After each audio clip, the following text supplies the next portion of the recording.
मुझे बहुत जोरों की भूख लगी है, कुछ खाने के लिए है माँ। बेटा आज सुबह से इस नगर बस्ती में नहीं गई हूँ।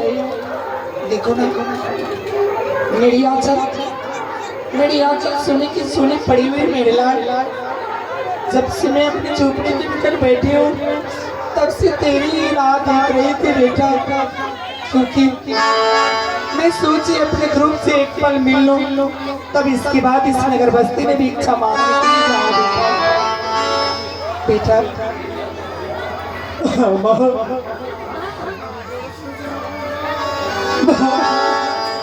हम दोनों की बात में क्या है माँ?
हमें चाहिए माँ।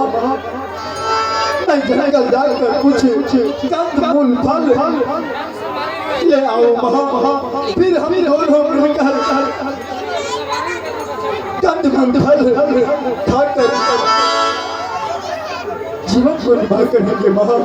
बेटा जंगल जाना अच्छी बात नहीं, क्योंकि जंगल में बड़े बड़े जानवर होता है। अगर मेरे बेटे ध्रुव को कुछ हो जाएगा तो ना जाने। माँ ये क्या कर रही हो माँ?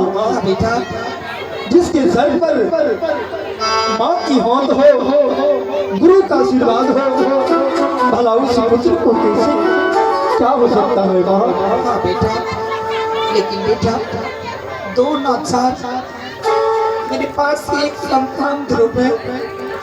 इसकी सारे जंगल में मैं अपने जीवन व्यतीत कर रही हूँ बेटा। अगर तू इस प्रकार जंगल चले जाओगे तो मैं अकेले इस झोपड़ी में रहूंगी बेटा।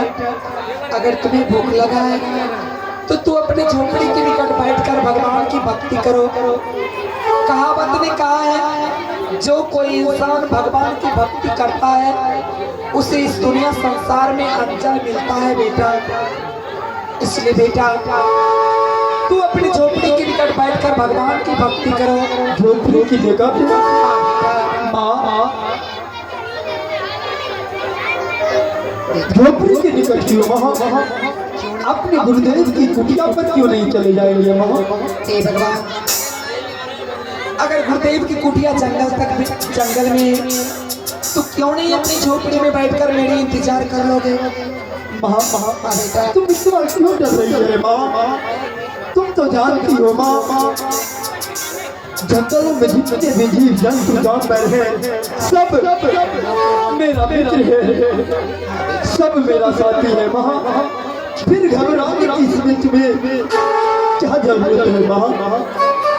बेटा मैं सोचती हूँ एक ध्रुव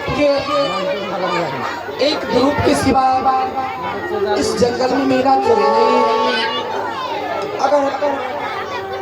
अगर तुम मुझसे दूर चले जाओगे बेटा तो ना जाने मैं किस प्रकार इस जंगल में रहूंगी।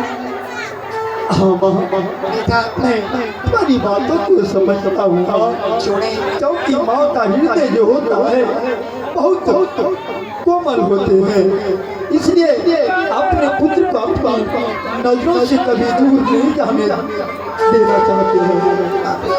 पर इसमें चिंता करने की कोई बात नहीं माँ, मैं कंद मूल फल लेकर फिर वापस चला आऊंगा।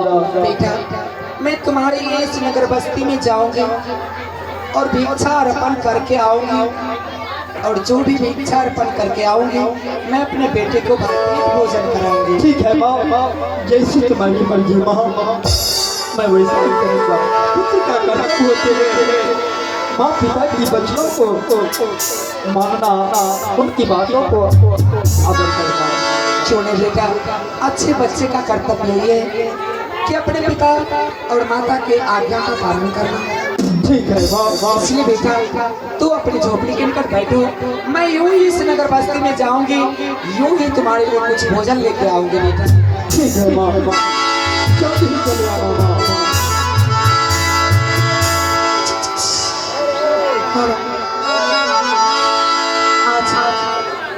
बेटा जब तक कि मैं इस नगर बस्ती से लौट कर नहीं आ जाती तो अपनी झोपड़ी को छोड़कर कहीं नहीं। ठीक है माँ, मैं वैसा ही करूँगा। बिरहा के यकिया लगे लाया कवन सच माँ की हली